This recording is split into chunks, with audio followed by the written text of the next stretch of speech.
넌 어디서 왔니? 벼의 조상. 전래동화 사익감 찾는 두더지의 내용이다. 껌껌한 굴 속에 두더지 딸이 자라서 시집갈 때가 되자 마을의 총각 두더지들이 그 예쁜 딸과 결혼하고 싶어서 집 앞에 줄을 섰다. 하지만 두더지 부부는 딸에게 어울리는 사익감은 세상에서 가장 힘이 센 천하장사여야 한다고 생각하여 사익감을 찾기 위해 굴 밖 세상으로 나섰다. 눈부신 해님을 본 두더지는 해님이 세상에서 힘이 제일 세다고 생각했는데 검은 먹구름이 다가오더니 해를 가리자 해는 가뭇없이 사라지고 말았다. 두더지는 구름에게 사이가 되어달라고 부탁하려는데 바람이 쌩하고 불어오자 구름은 밀려나고 말았다.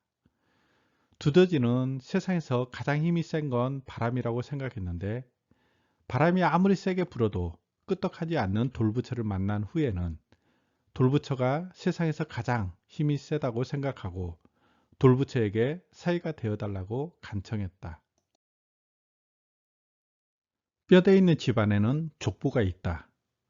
족보는 그 집안의 역사다. 족보에는 선조들의 계보가 적혀 있으므로 조상을 거슬러 올라가면 그 집안의 뿌리를 알 수 있다.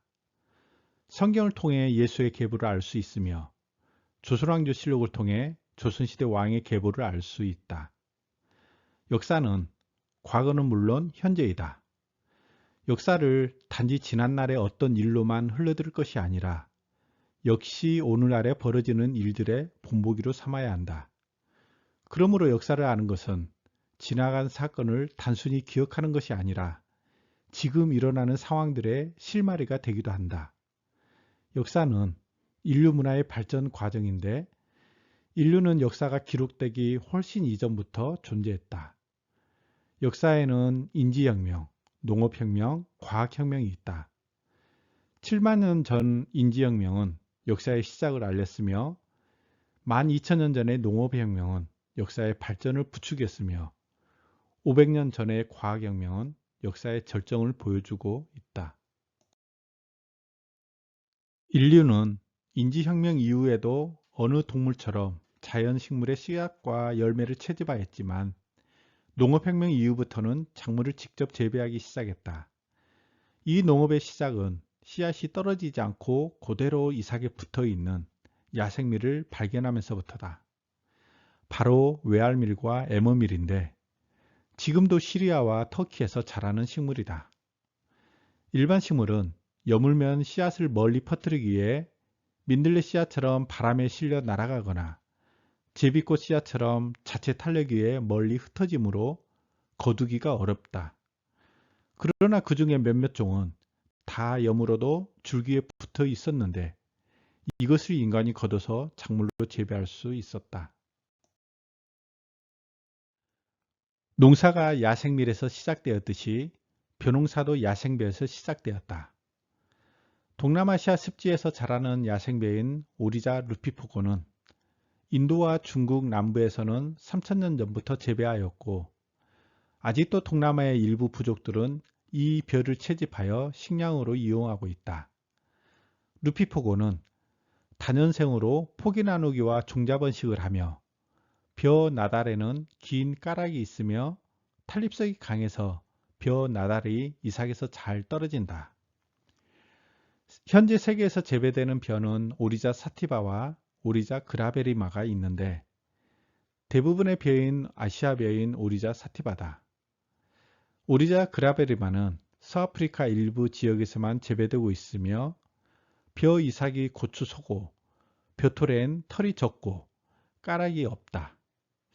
잎혀가 작으며 현미는 적자색이다. 찰벼는 없고 모두 매벼다.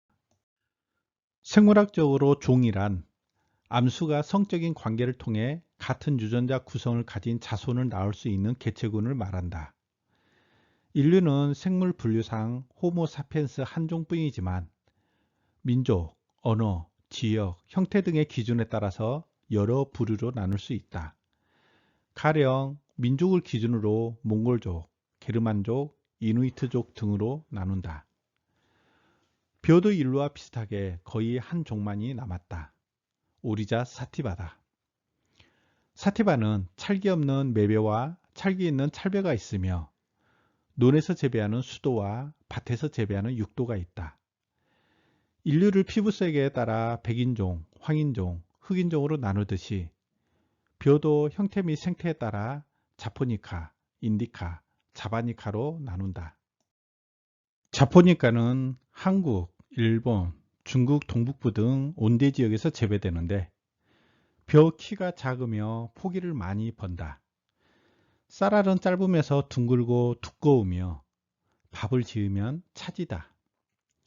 인디카는 인도와 동남아시아의 온대 남부와 열대 지역에서 재배되는데 벼 키가 크고 포기를 많이 번다. 쌀알은 길고 가늘며 밥을 지으면 차지지 않다. 우리나라에서 재배하는 벼는 자포니카 벼지만 세계적으로는 인디카 벼를 가장 많이 재배한다. 벼의 기원지는 어디일까? 벼 기원에 대해서는 인도 기원설, 동남아 기원설, 중국 기원설 등이 있다. 인도 기원설은 칸돌이 재배식물의 기원에서 벼는 열대 인도가 원산이라고 처음 지적하였다. 하지만 벼의 기원지는 한 지역이라기보다는 인도의 아삼 지역과 중국의 운남 지역을 아우르는 지역으로 보는 편이 일반적이다.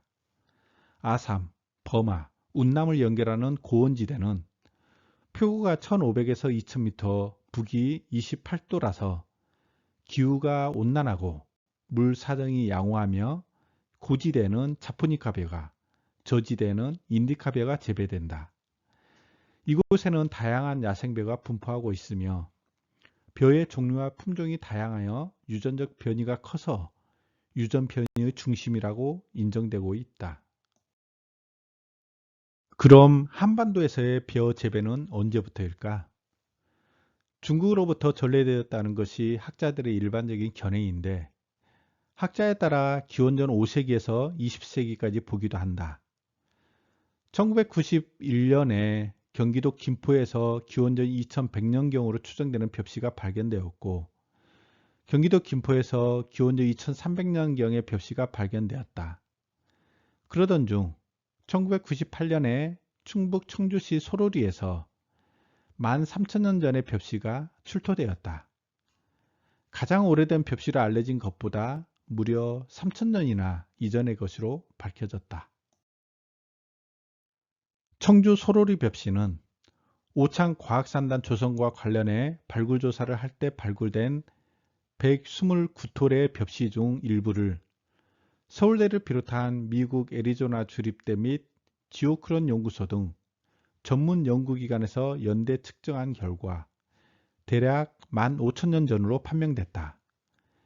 이 분석을 토대로 국제고고학 개론서인 현대고고학의 이해는 최근 개정판에서 쌀의 기원지를 한국으로 개정하여 출간하였다. 현대고고학의 이해는 4년마다 개정판을 내는데 이전까지는 중국 후난선에서 출토된 기원전 9,000년쯤의 벼를 쌀의 기원이라고 적었는데 최신 개정판인 2016년 판에는 쌀의 기원지를 한국이라고 하고 그 연대를 기원전 13,000년으로 바꿨다. 다시 전래동화 사익감 찾는 두더지의 내용을 살펴보자.